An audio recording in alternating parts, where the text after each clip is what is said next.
ਦੋ ਤਰ੍ਹਾਂ ਦੇ ਮੁੱਦੇ ਸੀ। ਇੱਕ ਤਾਂ ਕੌਮੀ ਪੱਧਰ ਦੇ ਮੁੱਦੇ ਸੀਗੇ ਜਿਨ੍ਹਾਂ 'ਚ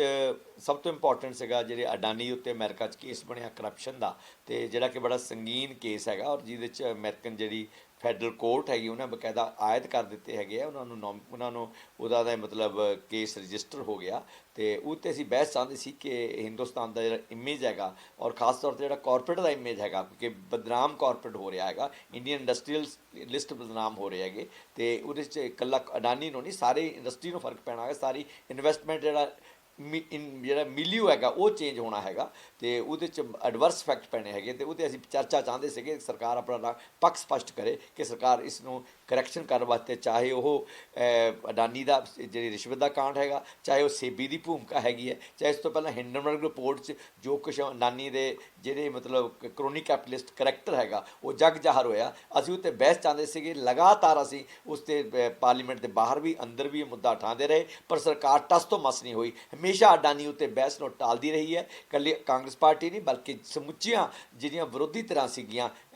ਸਿਵਾਏ ਇਹਦੇ ਸਹਿਯੋਗੀਆਂ ਨੂੰ ਛੱਡ ਕੇ ਸਾਰਿਆਂ ਨੇ ਇਹ ਮੁੱਦਾ ਜ਼ੋਰ ਸ਼ੋਰ ਨਾਲ ਤਕਰੀਬਨ ਸਾਰੇ ਸੈਸ਼ਨ ਦੌਰਾਨ ਉਭਾਰਿਆ, ਕੱਲ੍ਹ ਤੱਕ ਵੀ ਉਭਾਰਿਆ, ਤਾਂ ਕਿ ਸਰਕਾਰ ਨੂੰ ਇਸ ਗੱਲ 'ਤੇ ਹੋਸ਼ ਆਵੇ ਔਰ ਸਰਕਾਰ ਐਡੇ ਬੜੇ ਮਹੱਤਵਪੂਰਨ ਆਰਥਿਕ ਮੁੱਦੇ ਨੂੰ ਜਿਹੜਾ ਉਹਦਾ ਬਣਦਾ ਥਾਂ ਦੇਵੇ ਔਰ ਸਦਨ ਬਹਿਸ ਅਧੀਨ ਲਿਆਵੇ। ਅਤੇ ਦੂਜਾ ਸੰਭਲ ਦਾ ਇਸ਼ੂ ਸੀਗਾ, ਕਿਵੇਂ ਸੰਭਲ ਵਿੱਚ ਇੱਕ ਅਫਵਾਹਾਂ ਦਾ ਦੌਰ ਚਲਾ ਕੇ ਕਿਵੇਂ ਉੱਥੇ 5 ਮੁਸਲਿਮ ਜਿਹੜੇ ਨੌਜਵਾਨ ਸੀਗੇ ਜਾਂ 5 ਲੋਕਾਂ ਨੂੰ ਉੱਥੇ ਕਤਲ ਕੀਤਾ ਗਿਆ, ਉੱਥੇ ਮਾਰਿਆ ਗਿਆ ਹੈਗਾ। ਉਸ ਤੋਂ ਬਾਅਦ ਦੇਸ਼ ਵਿੱਚ ਜਿਹੜਾ 1991 ਦਾ ਜਿਹੜਾ religious places of worship act ਹੈਗਾ ਹੈ ਜਿਹਦੀ ਉਲੰਘਣਾ ਹੋ ਰਹੀ ਹੈ, ਉਦੋਂ ਜਦੋਂ ਬਾਬਰੀ ਮਸਜਿਦ ਬਾਰੇ ਫੈਸਲਾ ਆਇਆ ਸੀ ਤਾਂ ਫੈਸਲਾ ਹੋਇਆ ਸੀ ਕਿ ਇਸ ਤੋਂ ਬਾਅਦ ਕੋਈ ਵੀ ਗੜੇ ਮੁਰਦੇ ਨਹੀਂ ਉਖਾੜੇ ਜਾਣਗੇ, ਕਿਸੇ ਮਸਜਿਦ ਥੱਲੇ ਕੋਈ ਮੰਦਿਰ ਹੀ ਢੂੰਡਿਆ ਜਾਵੇਗਾ, ਲੱਭਿਆ ਜਾਵੇਗਾ, ਅਤੇ ਜਿਹੜੇ ਅਮਲ ਹੈ ਬੰਦ ਹੋਊਗਾ ਤਾਂ ਕਿ ਜਿਹੜਾ ਮੁਲਕ ਅਮਨ ਮਾਨ ਜਿਹੜਾ ਹੈਗਾ ਆਪਸੀ ਭਾਈਚਾਰਾ ਬਣਿਆ ਰਹੇ। ਭਾਜਪਾ ਨੇ ਹੁਣ ਉਸ ਤੋਂ ਬਾਅਦ ਲਗਾਤਾਰ ਇੱਕ ਤੋਂ ਬਾਅਦ ਦੂਜੀ ਮਸਜਿਦ ਦਾ ਨਾਂ ਲੈ ਕੇ ਕਿ ਇੱਥੇ ਮੰਦਿਰ ਸੀ, ਸ਼ਿਵ ਮੰਦਿਰ ਸੀਗਾ, ਇੱਥੇ ਰਾਮ ਮੰਦਿਰ ਸੀਗਾ, ਇੱਥੇ ਮੂਰਤੀਆਂ ਸੀ, ਇੱਥੇ ਧਾਰਮਿਕ ਹਿੰਦੂਆਂ ਧਾਰਮਿਕ ਸਥਲ ਸੀਗਾ, ਚਾਹੇ ਉਹ ਜਾਮਾ ਮਸਜਿਦ ਹੋਵੇ, ਚਾਹੇ ਉਹ ਜਿਹੜੀ ਅਜਮੇਰ ਸ਼ਰੀਫ ਦੀ ਦਰਗਾਹ ਹੋਵੇ, ਉੱਥੋਂ ਤੱਕ ਖੁਦਾਈਆਂ ਕਰਾਉਣ ਦੀ ਗੱਲ ਜਾਂ ਆਰਕੋਲੋਜੀਕਲ ਸਰਵੇ ਆਫ ਇੰਡੀਆ ਨੂੰ ਡਾਇਰੈਕਸ਼ਨਾਂ ਦਿੱਤੀਆਂ ਜਾ ਰਹੀਆਂ ਜਾਂ ਉਹਨਾਂ ਨੂੰ ਕਿਹਾ ਜਾ ਰਿਹਾ ਹੈਗਾ ਕਿਤੇ ਸਰਵੇ ਕਰਾ ਕੇ ਖੁਦਵਾਈ ਕਰਾਈ ਜਾਵੇ। ਸੋ ਸਾਰੇ ਮੁਲਕ ਅੰਦਰ ਅਫਰਾ ਤਫਰੀ ਫੈਲਾਉਣ ਦੀ ਜੋ ਕੋਸ਼ਿਸ਼ ਕੀਤੀ ਜਾ ਰਹੀ ਹੈ, ਸੰਭਲ ਉਹਦੀ ਇੱਕ ਉਦਾਹਰਨ ਹੈਗੀ ਹੈ ਕਿ ਜਿਵੇਂ ਕਿਵੇਂ ਬਾਬਰੀ ਮਸਜਿਦ ਤੋਂ ਬਾਅਦ ਜਿਹੜੇ ਹੌਟ ਸਪੌਟ ਜਿਹੜੇ ਬਾਕੀ ਦੇ ਕੁਛ ਏਰੀਆਜ਼ ਹੈਗੇ ਉਹ ਬਣਦੇ ਜਾ ਰਹੇ ਹੈ ਜਿੱਥੇ ਭਾਜਪਾ ਜਿਹੜਾ ਫਿਰਕੂ ਤਣਾਅ ਪੈਦਾ ਕਰਕੇ ਆਪਣੇ ਸਿਆਸੀ ਮਕਸਦ ਪੂਰੇ ਕਰਨਾ ਚਾਹੁੰਦੀ ਹੈਗੀ ਹੈ। ਜਿਹੜਾ ਤੀਜਾ ਮੁੱਦਾ ਸੀ ਉਸ ਹੈ ਕਿਸਾਨੀ ਦਾ ਮੁੱਦਾ, ਜਿਹੜਾ ਅਸੀਂ ਉਭਾਰਨਾ ਚਾਹੁੰਦੇ ਸੀਗੇ ਕਿ ਪੰਜਾਬ 'ਚ ਡੱਲੇਵਾਲ ਸਾਹਿਬ ਜਿਸ ਤਰ੍ਹਾਂ ਮਰਨ ਵਰਤੇ ਬੈਠੇ ਹੈ, ਦਿਨ ਪਰ ਦਿਨ ਉਹਨਾਂ ਦੀ ਹਾਲਤ ਖਰਾਬ ਹੋਈ ਜਾ ਰਹੀ ਹੈ। ਉਹ ਬਜ਼ੁਰਗ ਇਨਸਾਨ ਨੇ, ਉਹ ਜਿਹੜੀ ਸਰਕਾਰ ਪਹਿਲਾਂ ਹੀ ਜਦੋਂ ਕਿਸਾਨ ਅੰਦੋਲਨ ਖਤਮ ਕੀਤਾ, ਜਦੋਂ ਮੋਦੀ ਸਾਹਿਬ ਨੇ ਕਿਹਾ ਕਿ ਸ਼ਾਇਦ ਮੇਰੀ ਕੁਛ ਭਗਤੀ 'ਚ ਕਸਰ ਰਹਿ ਗਈ ਹੈਗੀ ਹੈ, ਮੇਰੀ ਤਪੱਸਿਆ ਕਸਰ ਰਹਿ ਗਈ ਹੈ, ਇਹਨਾਂ ਸ਼ਬਦਾਂ ਨਾਲ ਉਹਨਾਂ ਨੇ ਇਹ ਅੰਦੋਲਨ ਖਤਮ ਕਰਨ ਦੀ ਬੇਨਤੀ ਕੀਤੀ ਸੀਗੀ ਅਤੇ ਕਿਸਾਨਾਂ ਨੇ ਉਹ ਬੇਨਤੀ ਮੰਨੀ ਸੀਗੀ। ਅਤੇ ਉਦੋਂ ਇਹ ਫੈਸਲਾ ਹੋਇਆ ਸੀ ਕਿ ਇੱਕ ਹਾਈ ਪਾਵਰਡ ਕਮੇਟੀ ਬਣਾ ਕੇ ਜਿਹੜਾ MSP ਅਤੇ ਕਾਨੂੰਨੀ ਗਰੰਟੀ ਦਾ ਮਾਮਲਾ ਹੈਗਾ, ਲਖੀਮਪੁਰ ਖੇੜੀ ਦੇ ਦੋਸ਼ੀਆਂ ਨੂੰ ਸਜ਼ਾਵਾਂ ਦੇਣ ਦਾ ਮਾਮਲਾ ਹੈਗਾ, ਕਿਸਾਨ ਅੰਦੋਲਨ ਦੌਰਾਨ ਜਿੰਨੇ ਥਾਵਾਂ 'ਤੇ ਹਰਿਆਣਾ, ਪੰਜਾਬ, ਪੱਛਮੀ ਯੂਪੀ ਅਤੇ ਉੱਤਰਾਖੰਡ, ਰਾਜਸਥਾਨ ਜੋ ਮੁਕੱਦਮੇ ਦਰਜ ਹੈਗੇ ਉਹ ਖਤਮ ਕਰਨ ਦਾ ਮਾਮਲਾ ਸੀਗਾ। ਅਤੇ ਇਸੇ ਤਰ੍ਹਾਂ ਜਿਹੜੇ ਹੋਰ ਕਿਸਾਨੀ ਦੇ ਮੁੱਦੇ ਸੀ, ਬਿਜਲੀ ਬਿੱਲ ਜਿਹੜਾ ਨਵਾਂ ਪ੍ਰਾਈਵੇਟਾਈਜੇਸ਼ਨ ਬਿਜਲੀ ਦਾ ਬਿੱਲ ਸੀਗਾ ਉਹ ਵਾਪਸ ਲੈਣ ਦਾ ਮਾਮਲਾ ਸੀਗਾ, ਉਹਨਾਂ 'ਤੇ ਕਮੇਟੀ ਬਣਾਉਣ ਦੀ ਗੱਲ ਹੋਈ ਸੀ, ਨਾ ਉਹ 2 ਸਾਲ 'ਚ ਕਮੇਟੀ ਬਣੀ, ਸਗੋਂ ਹੁਣ ਤਾਂ ਮਤਲਬ ਇੱਕ ਮੰਡੀਕਰਨ ਬਾਰੇ ਇੱਕ ਨਵਾਂ ਕਾਨੂੰਨ ਲਿਆ ਕੇ ਖਰੜਾ ਲਿਆ ਕੇ ਰਾਜਾਂ ਨੂੰ ਸਰਕੂਲੇਟ ਕੀਤਾ ਹੈਗਾ, ਜਿਹਦੇ 1 ਮਹੀਨੇ 'ਚ ਕਮੈਂਟ ਮੰਗੇ ਹੈਗੇ। ਟੇਢੇ ਢੰਗ ਨਾਲ ਮਤਲਬ ਇੱਕ ਜਿਹੜੀ ਹੈ ਉਹਨੂੰ ਦੁਬਾਰਾ ਕਿਸਾਨ ਬਿੱਲਾਂ ਨੂੰ, ਬਦਨਾਮ ਕਿਸਾਨ ਬਿੱਲਾਂ ਨੂੰ ਮੁੜ ਕੇ ਕਿਸਾਨੀ ਦੇ ਥੋਪਣ ਦੀ ਕੋਸ਼ਿਸ਼ ਕੀਤੀ ਜਾ ਰਹੀ ਹੈ ਔਰ ਖੇਤੀ ਉਤਪਾਦਨ, ਖੇਤੀ ਭੰਡਾਰਨ ਅਤੇ ਖੇਤੀ ਵਪਾਰ ਦੇ ਉੱਤੇ ਇੱਕ ਕਾਰਪੋਰੇਟ ਜਿਹੜੀ ਜਗਤ ਦੀ ਨਿਗਾਹ ਪੈ ਚੁੱਕੀ ਹੈ, ਖਾਸ ਤੌਰ 'ਤੇ ਜੋ ਅਡਾਨੀਆਂ ਅੰਬਾਨੀਆਂ ਦੀ ਨਿਗਾਹ ਪੈ ਚੁੱਕੀ ਹੈ, ਉਸ ਨੂੰ ਬੜਾਵਾ ਦੇਣ ਵਾਸਤੇ ਇਹ ਜਿਹੜਾ ਖਰੜਾ ਹੈਗਾ ਉਹ ਸਰਕੂਲੇਟ ਕੀਤਾ ਗਿਆ ਹੈਗਾ ਔਰ ਅਸੀਂ ਇਹਦਾ ਵਿਰੋਧ ਕਰਦੇ ਹੈਗੇ। ਪੰਜਾਬ ਸਰਕਾਰ ਨੂੰ ਵੀ ਅਸੀਂ ਕਿਹਾ ਕਿ ਇਹਨੂੰ ਰਿਜੈਕਟ ਕੀਤਾ ਜਾਵੇ, ਬਾਕੀ ਸੂਬਾ ਸਰਕਾਰ ਨੂੰ ਰਿਜੈਕਟ ਕਰਨ ਤਾਂ ਕੇਂਦਰ ਆਪਣੀਆਂ ਸਾਜ਼ਿਸ਼ਾਂ ਵਿੱਚ ਕਾਮਯਾਬ ਨਾ ਹੋ ਸਕੇ। ਸਗੋਂ ਸਾਰਾ ਕੁਛ ਤਾਣਾ ਬਾਣਾ ਇਸ ਤਰ੍ਹਾਂ ਬੁਣਿਆ ਜਾ ਰਿਹਾ ਹੈਗਾ ਕਿ ਆਉਣ ਵਾਲੇ ਸਮੇਂ 'ਚ ਜਿਹੜੀ ਪੂੰਜੀ ਸਿਰਜਣ ਦਾ ਜਿਹਨੂੰ ਕਹਿੰਦੇ ਕਿ ਵੈਲਥ ਜਨਰੇਸ਼ਨ ਦਾ ਬਹੁਤ ਵੱਡਾ ਖੇਤਰ ਹੈ ਖੇਤੀਬਾੜੀ ਦਾ, ਉਸ ਦੇ ਉੱਤੇ ਜਿਹੜੀ ਕਾਰਪੋਰੇਟ ਜਗਤ ਦੀ ਅੱਖ ਹੈਗੀ ਹੈ ਉਸ ਨੂੰ ਪੂਰਾ ਕਰਨ ਵਾਸਤੇ ਜਿਹੜਾ ਜੰਮੂ ਕਟੜਾ ਹਾਈਵੇ ਵਰਗੇ ਜਿਹਨੂੰ ਪ੍ਰੋਜੈਕਟ ਇਸ ਤਰ੍ਹਾਂ ਕਰ ਰਹੇ ਕਿ ਲੋਕਾਂ ਦੀ ਆਵਾਜਾਈ ਵਾਸਤੇ ਜਾਂ ਧਾਰਮਿਕ ਸਥਲਾਂ ਦੀ ਆਵਾਜਾਈ ਵਾਸਤੇ ਇਹ ਅਸੀਂ ਇਨਵੈਸਟਮੈਂਟ ਕਰ ਰਹੇ ਹਾਂ, ਜਦ ਕਿ ਫੈਕਟ ਇਹ ਹੈਗਾ ਕਿ ਜੰਮੂ ਕਟੜਾ ਹਾਈਵੇ ਰਾਹੀਂ ਸਾਰੇ ਨਾਰਥ ਇੰਡੀਆ ਤੋਂ ਜੋ ਖੇਤੀ ਵਪਾਰ ਹੈਗਾ ਅਤੇ ਭੰਡਾਰਨ ਪਹਿਲਾਂ ਹੀ ਚਾਹੇ ਰਈਆ ਹੋਵੇ, ਚਾਹੇ ਉਹ ਸੋਨੀਪਤ ਹੋਵੇ, ਚਾਹੇ ਉਹ ਮੋਗੇ ਲਾਗੇ ਜਿਹੜੇ ਸਾਈਲੋਜ਼ ਹੈ ਅਡਾਨੀ ਦੇ ਬਣ ਚੁੱਕੇ ਹੈਗੇ ਹੈ, ਕੋਲਡ ਸਟੋਰੇਜ ਚੇਨਾਂ ਬਣਨੀਆਂ ਹੈਗੀਆਂ, ਹਾਈਵੇਜ਼ ਬਣ ਰਹੇ ਹੈਗੇ ਹੈ, ਤਾਂ ਕਿ ਅਡਾਨੀ ਨੂੰ ਚਾਈਨਾ ਪਾਕਿਸਤਾਨ ਇਕਨੋਮਿਕ ਕੋਰੀਡੋਰ ਸੀ ਪੈਕ ਨਾਲ ਜੋੜ ਕੇ ਗਵਾਦਰ ਸੀਪੋਰਟ ਤੱਕ ਉਹਦਾ ਰਸਤਾ ਆਸਾਨ ਬਣਾਇਆ ਜਾ ਸਕੇ। ਪਹਿਲਾਂ ਵਪਾਰ, ਖੇਤੀ ਉਤਪਾਦਨ, ਖੇਤੀ ਭੰਡਾਰਨ, ਖੇਤੀ ਵਪਾਰ ਦੇ ਉੱਤੇ ਅਡਾਨੀ ਦਾ ਕਬਜ਼ਾ ਕਰਾ ਕੇ ਉਹਨਾਂ ਨੂੰ ਗਵਾਦਰ ਸੀਪੋਰਟ 'ਤੇ ਲਿਜਾਣ ਦੀ ਸਕੀਮ ਹੈਗੀ, ਜਿੱਥੋਂ ਦੋ ਰੂਟ ਖੁੱਲ੍ਹਦੇ ਹੈਗੇ ਹੈ, ਇੱਕ ਸੈਂਟਰਲ ਏਸ਼ੀਆ ਨੂੰ ਔਰ ਦੂਜਾ ਮਿਡਲ ਈਸਟ ਨੂੰ, ਮੱਧ ਪੂਰਬ ਨੂੰ, ਤਾਂ ਕਿ ਇਹਨਾਂ 20-25 ਮੁਲਕਾਂ ਨਾਲ ਜਿਹੜਾ ਅਡਾਨੀ ਦਾ ਖੇਤੀ ਵਪਾਰ ਹੈਗਾ ਉਹ 'ਤੇ ਕਬਜ਼ਾ ਕਰਾਇਆ ਜਾ ਸਕੇ। लेकिन सर पंजाब की लोकसभा के आपके मुद्दे थे जो आप संसद में उठाना चाहते थे लेकिन नहीं उठा पाए। देखो, एक तो रेलवे का बहुत बड़ा मुद्दा है कि जो रेलवे का पंजाब का जो वितरण है गाड़ियों का, वो उसमें अनुपात बहुत गलत है।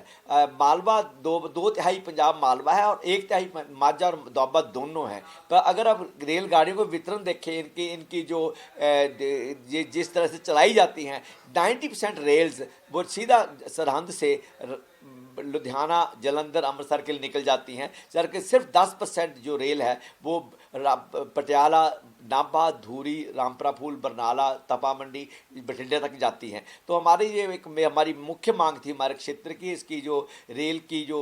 उपलब्धता है, जो इसकी अवेलेबिलिटी है रेल सर्विस की, जो लॉन्ग डिस्टेंस ट्रेन है जिनको प्रीमियम ट्रेन बोलते हैं, उनकी संख्या बढ़ाई जाए। अभी 2750 करोड़ की लागत से राजपुरा बठिंडा रेल लाइन का दोहरीकरण हुआ है, बिजलीकरण हुआ है, तो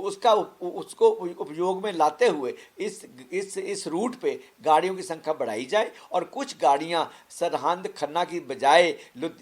पटियाला, धूरी, नाभा के रास्ते लुधियाना पहुँचे, ताकि इस क्षेत्र के लोगों को भी फ़ायदा हो सके और रेलवे को भी अपनी आय में इजाफा करने का इसको अवसर मिले। तो एक हमारी ये मुख्य मांग ये थी। दूसरा, हमारे घग्गर एक दरिया है जो हर साल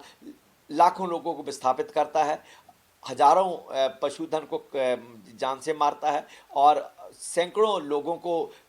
घर से उनको भी उनको शारीरिक रूप से नुकसान होता है, फसलों का नुकसान होता है, आर्थिकता तबाह होती है। तो हम चाहते हैं कि घग्गर का कोई पक्का उपाय किया जाए, इसको पंचकूला से लेकर राजस्थान तक जब जो ये नदी जाती है लहरा गागा से होकर, इसकी टेमिंग की जाए, इसका नियंत्रण किया जाए, ताकि लोगों को नुकसान से बचत हो और इससे सिंचाई की सुविधाएं प्राप्त हों। तो पिछले दिनों जिसके अंदर हंगामा हो रहा है बाबा भीमराव अंबेडकर को लेकर, लगातार राहुल गांधी पर एफआईआर भी हुई है, आज आप लोगों ने मार्च भी किया है, किस तरीके से देखते हैं? देखो, ये बीजेपी है, ये बीजेपी, राहुल गांधी जी ने बीजेपी के जो लास्ट जो सेशन था 2 दिन पहले खूब जो संविधान पे चर्चा हुई, तो उन्होंने चर्चा के दूसरे दिन ये स्पष्ट किया कि बीजेपी अप्रत्यक्ष रूप से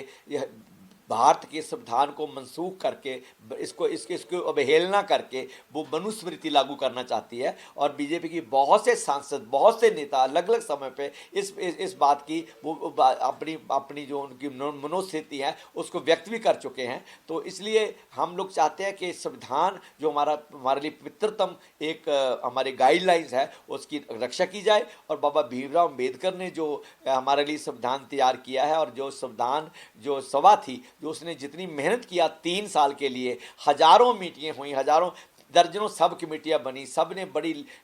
दुनिया भर के संविधान पढ़ के जो सबसे अच्छी बातें थी इन संविधान में वो सम्मिलित करके एक आदर्श संविधान जो नागरिक, हर एक नागरिक को बराबर के अधिकार देता है, बराबर के मौके प्रदान करता है, जो हर तरह की धार्मिक स्वतंत्रता, निजी स्वतंत्रता की रक्षा करता है, जो देश में एक धर्मनिरपेक्ष राज्य की कल्पना करता है। ऐसे संविधान को ये बीजेपी अपने जो मनुवादी वृत्ति है, मनुवादी इसकी मानसिकता है, उसके चलते ये उस पर अटैक करती है। कभी अल्पसंख्यकों पर अटैक करती है, कभी जो संस्थाएं हैं जो जमहूरियत की रक्षा के लिए,